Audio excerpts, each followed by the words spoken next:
Narito na ang mga balita mula sa GMA Integrated News.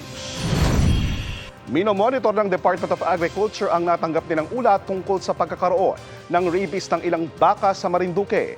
Ayon kay Agriculture Assistant Secretary Dante Palabrica, binabantayan na rin ang pagkalat ng sakit maging sa mga wildlife.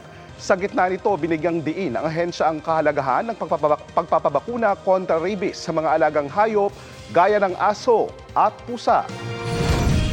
Narito naman iba pang balitang binabantayan ng GMA Integrated News.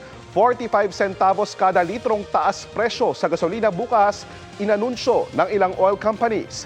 Diesel at kerosene may rollback naman. Reporting system para sa foot and mouth disease binuksan ng Department of Agriculture. At sa 24 oras, ilang paaralan nagsuspinde ng face-to-face classes dahil sa sobrang init. Para sa mas malaking misyon at mas malawak na paglilingkod sa bayan, ako po si JP Soriano ng GMA Integrated News, ang News Authority ng Pilipino.